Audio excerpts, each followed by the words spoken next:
Alors, salut à tous et bonne année 2021.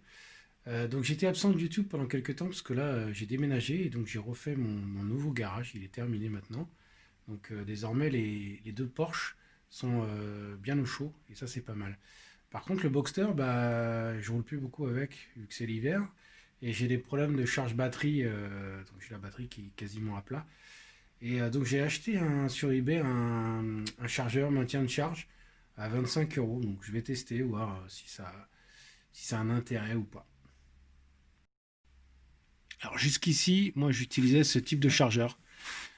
Donc assez classique, un peu plus volumineux, il dissipe beaucoup plus de chaleur. Il est limité en ampérage. Là, on peut aller jusqu'à une batterie de 44 ampères heure, donc plutôt sur des petits véhicules. Évidemment, il existait des chargeurs plus gros pour charger des véhicules diesel ou avec des batteries plus importantes. Il y avait deux vitesses de charge, vitesse lente, vitesse rapide. Donc vitesse lente, il suffisait d'enlever un fusible. Donc c'était en fait l'utilisateur qui choisissait de passer en vitesse lente si la batterie était vraiment très déchargée. Voilà. Au niveau indicateur, bah voilà, il y avait trois LED. Quand c'était vert, c'était en charge.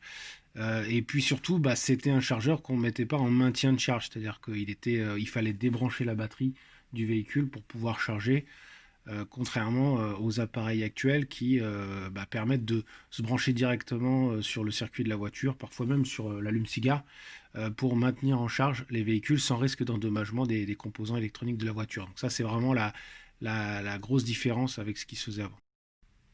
Donc quand on regarde le chargeur intelligent, alors ça ne veut pas dire que l'autre était complètement con, mais malgré tout, il y a quand même quelques améliorations. Donc celui-là, il peut faire du 12 volts ou du 24 volts, donc 8 ampères ou 4 ampères. Alors il y a un certain nombre de sécurités, sécurité contre le court-circuit, contre la surchauffe. Donc voilà, on va dire, c'est rassurant d'utiliser ce type d'appareil en maintien de charge parce que normalement il doit se couper si le moindre problème survient. Donc il y a plusieurs modes. Donc on peut l'utiliser pour des voitures, pour des batteries de type batterie gel. Donc pour des batteries plus petites, hein, pour des motos. Et enfin il y a le mode réparation pour les batteries qui sont vraiment abîmées. Et voilà, donc qu'on veut vraiment, qui sont restés stockés pendant un moment et qui sont descendus à leur tension minimum. Alors une batterie, normalement, quand elle descend en dessous de 10,6 volts, on peut considérer qu'elle est HS. Alors moi, ma batterie était à 9,2 volts hier. Bon, voilà, j'ai essayé, j'essaie de la recharger, mais je suis pas très confiant quant à l'issue, hein. Donc voilà, que dire de plus? Il est beaucoup plus petit. Ce que j'ai constaté, c'est qu'il s'échauffe, en fait, il dissipe beaucoup moins de chaleur. Donc c'est pareil quand on le laisse dans le compartiment moteur, c'est rassurant d'avoir quelque chose qui chauffe pas. Et puis il se coupe tout seul quand je suis arrivé, il était arrêté. Donc ça aussi, quand on le laisse en pleine nuit, c'est pareil, rassurant à l'usage. Voilà, voilà, donc c'est ce que je peux vous dire sur ces nouveaux types de chargeurs. Pour le moment, bah, moi, il a fait le job, hein, il a chargé la batterie. Maintenant, reste voir si la batterie est encore bonne. J'ai une vieille batterie que j'utilise pas depuis longtemps, donc je vais essayer le mode réparation pour voir si ça fonctionne. Et puis, euh, et puis je vous tiendrai au courant. Donc, je l'ai branché sur la batterie du Boxster. Et donc voilà ce qui s'affiche. Donc là, il y a une tension à 9,2. Donc la batterie est vraiment pas bien du tout là. J'ai peur que ce soit même 9,2. En principe, la batterie elle est limite HS, hein. Pourtant, alors ce qui est bizarre, c'est que je vois l'évolution là, c'est de 20% à 100%. A priori, je suis à 100%. Ça, je comprends pas bien. Sûrement parce qu'il faut le brancher pour avoir le niveau de charge. Il a commuté automatiquement en mode voiture, là, parce qu'il a détecté sûrement l'intensité de la batterie. Et puis il y a la température, donc là il est à 7 degrés. Voilà, voilà. Donc au niveau du mode, donc il y a la petite empreinte là. On peut basculer donc en mode gel pour les batteries à gel. C'est le cas du Petit Cruiser.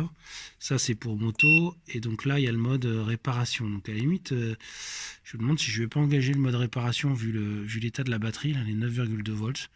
Je ne sais pas trop. Donc bon, je vais d'abord essayer une charge normale. Donc je vais le mettre comme ça et puis je vais brancher sur le courant.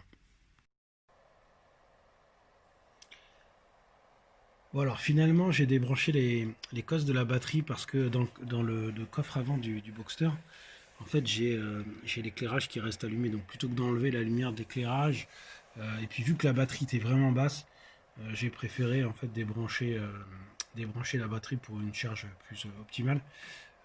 On verra, je testerai un maintien de charge par la suite, mais pour le moment, je l'ai mis en mode charge. Donc là, on voit bien la barre de progression là, avec le pourcentage de charge. Et puis en termes de tension, on est à 13, on oscille entre 13,7 et 13,9 volts, donc ce qui correspond à la tension de charge d'un alternateur en fait, hein. Donc voilà. Donc je ne l'ai pas passé en mode réparation. Ça, je testerai également par la suite.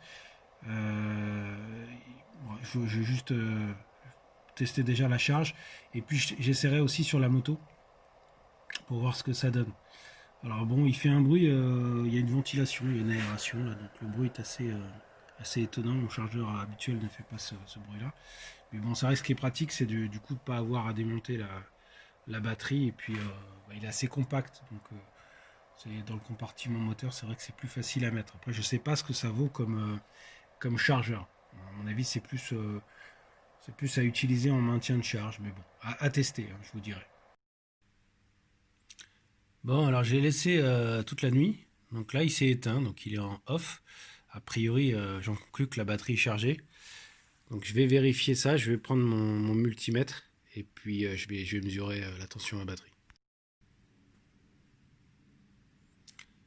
Voilà, avant de mesurer avec le multimètre, en fait, j'ai juste débranché le secteur. Et du coup, maintenant, il m'affiche la tension. Donc là, il est à 13,1 volts. Bon, ça, c'est pas mal du tout. Maintenant, ce que je veux contrôler, c'est que voilà, j'obtiens bien le même résultat avec mon multimètre. Alors, le verdict sur ce chargeur, vu le prix 25 euros et sa polyvalence, donc, puisqu'on peut charger des batteries jusqu'à 150 ampères-heure, donc finalement du Cayenne jusqu'à la moto, en tenant compte du fait qu'il y a des protections contre les surchauffes qui se coupent automatiquement en cas de problème. Donc on peut le laisser la nuit sans avoir à craindre le moindre souci. Voilà. Si on prend tout ça en considération, et puis qu'il fait le job, puisque bon, il a chargé la batterie, donc la mienne était vraiment très déchargée, donc à surveiller quand même, mais il a fait le boulot, donc moi je considère qu'effectivement, en termes de rapport qualité-prix, on ne fait pas mieux, donc je peux que vous conseiller d'en acheter un si vous n'avez pas, si vous n'avez pas de chargeur, quoi. Voilà. Eh bien, n'hésitez pas à vous abonner à la chaîne, et puis je vous dis à bientôt.